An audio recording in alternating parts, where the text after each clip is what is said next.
A'udzu billahi samii'il 'aliim minasyaitonir rajim. Bismillahirrahmanirrahim. Assalamualaikum warahmatullahi wabarakatuh. Alhamdulillah wassalatu wassalamu ala Rasulillah, amma ba'd. Segala puji bagi Allah, Tuhan sekalian alam. Selawat serta salam kita hadiahkan ke atas junjungan Nabi besar Muhammad sallallahu alaihi wasallam.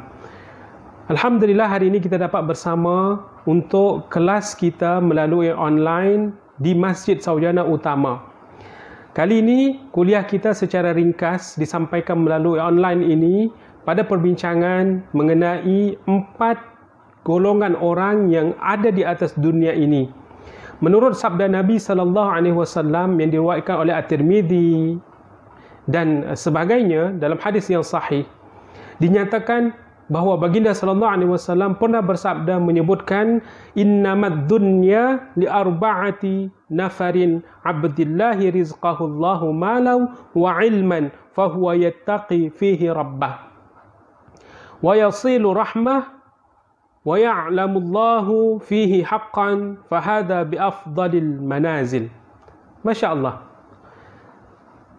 Pada ciri yang pertama dari 4 kumpulan, 4 golongan yang ada di atas dunia ini, yang pertama menurut baginda sallallahu alaihi wasallam, yakni pada manusia yang dikurniakan, pada hamba Allah yang diberikan ke atasnya harta dan ilmu. Secara bersamaan, harta dan ilmu itu membawakan mereka menjadi generasi yang cintakan, yang patuhkan, tundukkan Allah Azza wa Jalla. Sehingga dengan harta, dengan ilmu, mereka pergunakan untuk mendatangkan rahmat Allah ke atas mereka. Dan dengan harta itu, mereka pergunakan dan mereka tahu ada kewajipan dan hak-hak orang lain dalam harta dan ilmu mereka. Sehingga mereka pergunakan sehabis baik. Seorang jutawan yang ilmuwan yang membuatkan mereka menghargai setiap inci harta mereka, yang harta itu hanya sekadar hinggap di tangan, tidak sampai ke dalam hati. Akhir daripada cara hidup mereka, ilmu dan harta yang banyak itu membawa mereka menjadi generasi yang sentiasa taat dan patuh kepada Allah, dan bahkan harta dan ilmu mereka tidak membawa mereka menjadi hamba yang lalai.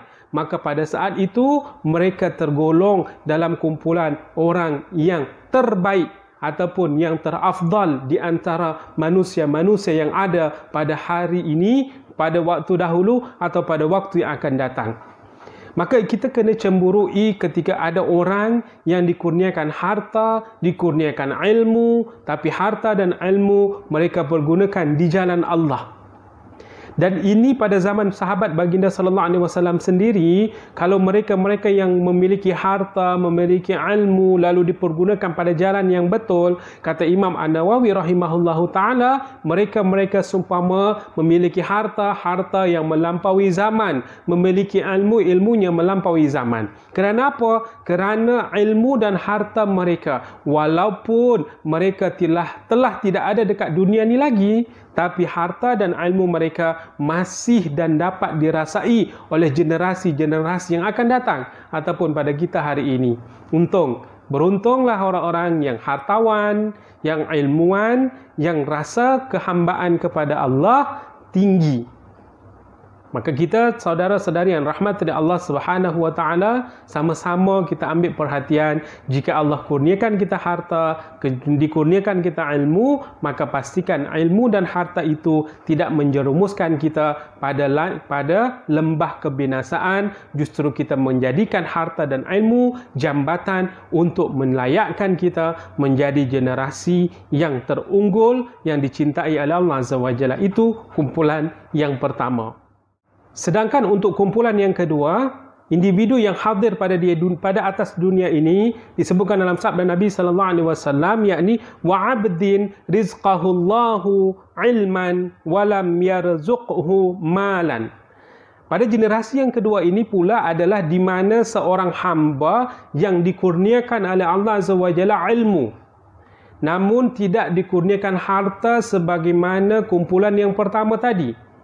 Namun tidak membuatkan mereka menjadi generasi yang rakus dan haus akan dunia.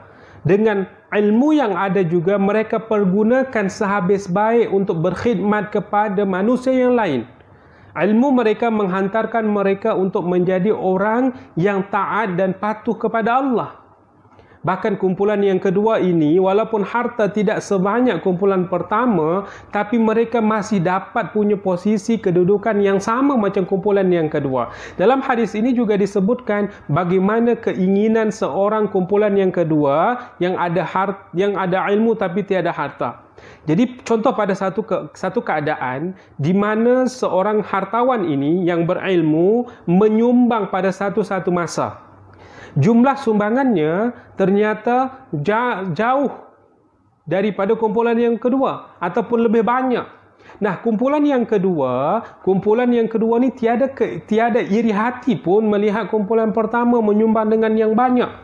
Tidak mereka menginginkan mesti ni kumpulan pertama ni sombong, nak riak lah ni, tak ada. Dalam hati mereka justru gembira, dan bahkan dalam hati kumpulan kedua ini, orang yang punya ilmu ni tiada harta pun, tapi dalam hatinya ketika melihat kumpulan pertama menyumbang dengan jumlah yang banyak, mereka kata Masya Allah, Rabbi, syukur mereka.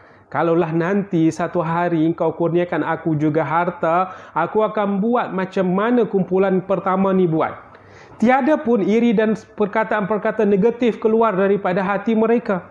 Justru kumpulan kedua ni bersyukur dan mereka menginginkan satu hari kalau dapat pun seharta macam yang dibuat oleh kumpulan itu, mereka akan buat juga.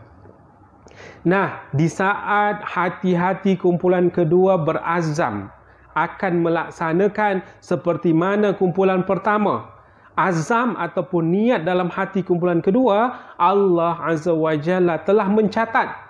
Dan Allah meletakkan niat itu sama pahala macam kumpulan pertama. Tapi dalam masa yang sama kumpulan kedua menyumbang juga mengikut kadar kemampuannya. Bukan hanya sekadar angan-angan, tapi tiada action pada waktu semasa itu. Dia buat, tapi semampu yang dia ada. Maka Ahlus Suffah, mereka pernah hidup pada zaman Nabi yang tiada harta pun, tapi ramai Ahlus Suffah, orang-orang yang tiada harta, punya kedudukan yang tinggi di sisi Allah kerana ilmu membawa mereka menjadi hamba yang setia kepada Tuhannya. Oleh kerana itu, tuan-tuan, puan-puan yang rahmati Allah Subhanahu wa taala, kumpulan pertama yang punya harta, yang punya ilmu, mengabdi diri kepada Allah, memperguna harta dengan cara yang baik, punya kedudukan di sisi Allah mulia. Tapi tidak menutup kemungkinan juga orang yang punya posisi yang kedua hanya ada amal, hanya ada ilmu, tapi tiada harta sebagaimana kumpulan pertama. Mereka kumpulan kedua ini juga masih mulia di sisi Allah Azza wa Jalla. Untuk yang ketiga, ialah kumpulan di mana Allah Azza wa Jalla mengkurniakan. Dalam sabda Nabi disebut konteksnya wa'abdin rizqahullahu malan walam yarzuqhu ilman. Di mana kumpulan ketiga ini, hamba Allah ada dekat dunia ni, dia dirizkikan, dikurniakan harta oleh Allah. Tapi sayangnya harta itu tiada ilmu dalam mengelolanya, sehingga harta memperbudak hamba tersebut. Harta yang membuatkan ia terlupa akan hakikat seorang hamba. Sehingga dengan hartanya itu bahkan membuatkan dia derhaka kepada Tuhannya. Na'udzubillah. Hadirin hadirat yang rahmati Allah. Dahlah harta itu pinjaman Allah, sampai hati dia menderhaka Tuhannya dengan harta yang ada. Dan yang paling sakitnya lagi, ketika semakin dia menderhaka Allah, hartanya semakin deras, semakin banyak pula. Ini yang kita khawatir. Seperti pengakuan ataupun ungkapan yang disebut istidraj. Laksana orang yang sedang main layang-layang. Kita seronok jika layang kita semakin tinggi.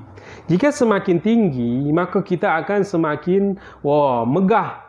Kita akan bangga dengan layang-layang yang lain. Tapi uluran-uluran yang semakin tinggi tanpa kita sedari, layang itu semakin jauh ke atas. Maka pada satu masa, orang yang memiliki harta namun menderhaka, bahkan hartanya tiada diperguna dengan cara yang betul, laksana orang yang semakin tinggi, maka ketika jatuh terhempap ke langit, terhempap ke bumi, dari langit terhempap ke bumi, maka berkecai kesakitan yang bakal ia rasai. Oleh kerana itu, hadirin hadirat, orang yang punya kumpulan yang ketiga ini perlu kita nasihati agar mereka kembali ke pangkal jalan. Kerana hidup hanyalah sementara. Harta yang diberikan semua adalah pinjaman. Maka jika kita ada saudara-saudari kita, adik-beradik kita, jiran kita, kawan akrab kita, nasihati mereka agar kalau mereka berubah, mereka boleh terus lari kepada kumpulan yang pertama. Sebab mereka dah ada harta, cuma tiada ilmu untuk mengelola. Kalau sampai mati, harta telah menghasut mereka menjadi penderhaka, maka posisi-posisi hartawan dunia yang tiada ilmu di dada, tiada ibadat kepada Allah, maka nanti di hari kiamat, seluruh harta yang ia simpan, yang ia perguna untuk maksiat, akan dililitkan seperti mana rantai-rantai yang dikalungkan di dalam leher, di atas leher mereka. Leher itu akan membawa keseluruhan harta yang dibakhilkan pada saat di dunia untuk kebaikan. Maka semakin susah dan payahlah ia berjalan di padang mahsyar yang terik.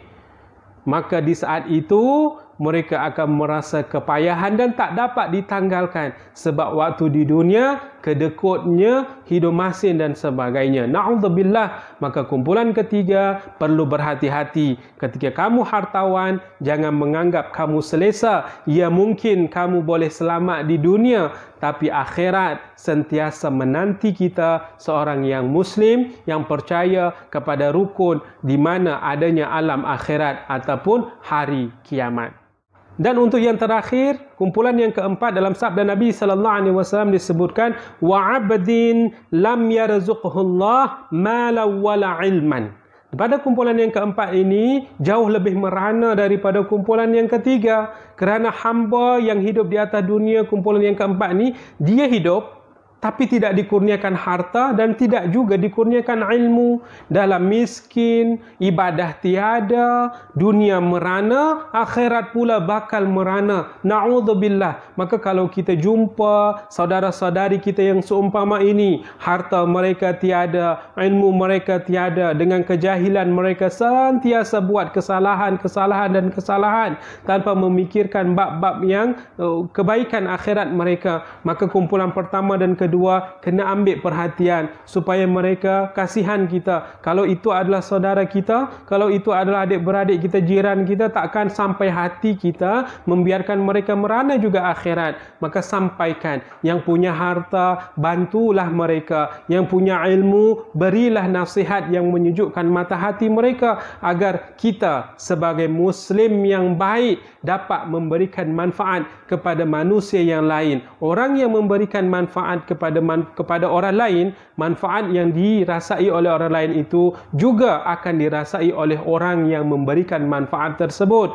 Kalau sekiranya kita tiada lagi dekat dunia, ilmu yang kita tinggalkan, harta yang kita wariskan, yang kita infakkan, sedekahkan, akan menjadi sedekah jariah kita sebagai peneman dan terus-menerus mengalir di dalam kubur kita masing-masing. Jadi saudara-saudari muslim-muslimat yang dirahmati oleh Allah Subhanahu wa taala, perbincangan kita sampai di sini. Mudah-mudahan dari 4 kategori yang disabdakan oleh Nabi sallallahu alaihi wasallam memberi pengajaran ke atas kita agar berhati-hati pada mana-mana yang kita lihat. Kalau boleh kita stay lah. Kalau hari ini kita belum ada harta, setidaknya kita banyak ilmu ataupun banyak ibadat. Jika satu hari Allah kurniakan kita harta, kita menjadi generasi yang harta itu membawa kebaikan dunia akhirat kita. Terima kasih kepada anda semua yang menyaksikan video ini. Mudah-mudahan kita mendapat manfaat. Allah redha dan Allah segerakan menghilangkan kesakitan, kepayahan hidup kita, dan penyakit corona ini segera dilenyapkan daripada bumi kita sehingga kita dapat hidup seperti biasa dan kembali untuk melakukan ibadah seperti biasa juga, kerana kita rindu suasana majlis ilmu di masjid dan surau-surau. Terima kasih atas perhatian. Ila liqa' ma'as-salamah yang benar semua daripada Allah, yang lemah tadi saya sendiri. Ila liqa' ma'as-salamah. Assalamualaikum warahmatullahi wabarakatuh.